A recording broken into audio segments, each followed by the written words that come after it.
Let's move on to the next subject here. And this is where we can talk about the possible long layoff stuff, right? I mean, the layoff is definitely looking like it is impacting things more than, maybe some people were giving them credit for. I asked early on, I said, every single team that had a bye last year lost their opening game, and a lot of people said it's a layoff. And a lot of Oregon fans, told people it's the layoff, it's the layoff. I don't think the layoff is all of it, but I definitely think the layoff is a big contributor to it. I was never one that completely denied the layoff, but I was somebody that said you still got to play. Like it's not like the layoff is everything. Looks like the layoff is a pretty big thing in this one. Looks like maybe the win for Indiana over Ohio State maybe wasn't as good as we thought it was before. But let's start with the layoff and then we can get into the other stuff. Zach, do you see more validity to the layoff and what that can do to teams that get a first round bye in the playoffs? Before I answer that, Blue Wolverine, you are the man. 9.99 super chat. Cheers to the new year. Absolutely. In 48 minutes, 47 minutes and 27 seconds, 26, 25, it'll be 2026. So thanks, Blue Wolverine. We appreciate it. Thank you, Blue Wolverine. So this is where I was going to go with Ohio State is I do think it is a factor, but I'm going to play pop psychologist again. I think it's as big of a factor as you make it. So this is another thing that concerned me when Ryan Day came out in the first quarter. He's like, well, we gotta shake the rust off. Or he didn't say we got to shake the rust off. He said, we got to get in the flow because we haven't played. And in that moment, it's almost like it can mess with you too much. And that's where my concern is with Indiana, because I don't know if you heard his media time today, but Kurt Signetti was like, we got to get a better practice because the travel has messed us up. The travel's messed us up. And I'm like, man, I feel like when you start to zone in on something that messes with your system, you can almost overemphasize it. So that's not to say that the bye isn't messing with people, but there's a part of me that wonders how much of that is actually in your head. Like I think you've got to brace for it for sure, but man, like doing the math, Ohio State was off for 25 days. Do you know how many days they were off last year between their regular season finale and their first game in the playoffs? What was it, like almost 30 days, wasn't it? It was 3 weeks. It was 21 days. Yeah. So it's not like Ohio State was ready for that one. And granted, Tennessee was off for 3 weeks too. But like I just don't know how much. I almost felt like it was in their heads too much. But that's not to say it's not affecting it. Yeah, I definitely think it affects it. I think it really affects you in these physical matchups.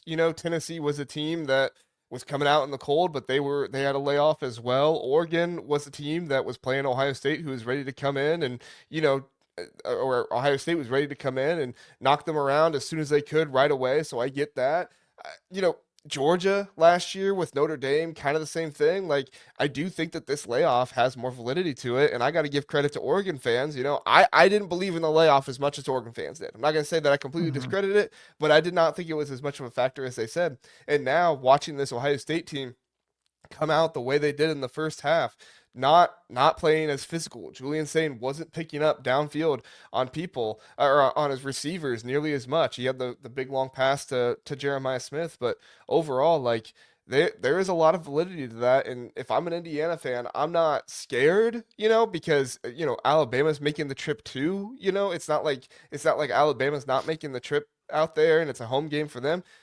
But if I'm Indiana, I'm definitely going to be watching the first 5 to 10 minutes of this game as close as I possibly can to say, do they look like they have the physicality ready? And if I'm an Oregon fan, I'm thankful that I just played James Madison in the very first game and saying, all right, we're going up against this Texas Tech team. We got a chance. What is it down in? I think they're playing that game down in Miami or down in Florida someplace.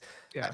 we got a chance to punch Texas Tech in the mouth as soon as we get down there. Yeah. And I'm gonna be honest, I would not be surprised if the teams that got a bye leave the playoffs this year in the first round bye 3-1, 2-2, or 1-3, 2-2. I wouldn't be surprised at all if the majority of them lose. Yeah. Well, and I think we have to recalibrate expectations, right? So Indiana, I think we'll get to this with the rest of the bowls. I think the Big Ten has shown they are a formidable conference. But I think the top teams in the Big Ten, I don't want to say are overrated, but I think there is a sense where they're not as high up as we thought. And you combine that with the bye, it could mess with them. So I agree with you. I feel much better about Oregon tomorrow than I do about Indiana. And to be fair, I've kind of felt that way even with Ohio State. Like I picked Ohio State to cover, but I was not one of those guys that thought, oh, Miami doesn't have a shot. But I feel the most confident about Oregon. And I felt the most confident about Oregon because I think Texas Tech I did not put this in my calculus, but I think Texas Tech is going to have to adjust more than Oregon does. Yeah. I think that makes a lot of sense. I think for Indiana, it's going to be really interesting seeing the physicality of Alabama and how they come out because Alabama didn't start that Oklahoma game all that fast and all that physical either. So, and I'm not saying Indiana's not going to. I'm just watching that to see what happens there. And then in addition to that, what does it look like with the rain and everything else too? I mean, this rain, I didn't give, we didn't talk about it a whole lot in the prediction just because it was one of those things that was kind of still up in the air. But there's going to be a lot of rain in this game. There's going to be a lot of physical football at the line of scrimmage trying to run the ball. And Alabama does have a very heavy offensive line that is going to impact things here. I think your DBs lose their footing more often in the rain than the receivers do. So if Indiana can find enough, clear skies to be able to pass the ball, I really like their opportunities there.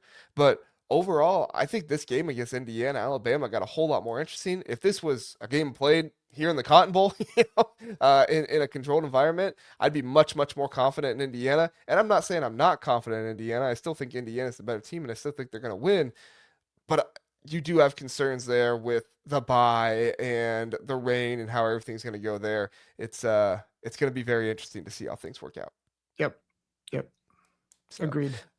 I think one more thing on the Indiana Oregon stuff is we do need to pay attention to what Oregon's offensive line looks like because Indiana beat down Ohio State's offensive line. They beat down Oregon's offensive line in the second half of that game, and Oregon's offensive line didn't get beat down by Iowa, but running the ball in that game was definitely more difficult. Is it possible that maybe some of these other teams have some better defensive lines to give Oregon and Indiana a harder time than maybe we realize? Is Indiana going to be able to, get the consistent pressure in the second half like they were against Ohio State and Oregon against an Alabama team? Is Texas Tech's defensive line going to be better than what we think Indiana's is and give Oregon's a harder time? I think all of that stuff is really interesting to think about. Yep, for sure.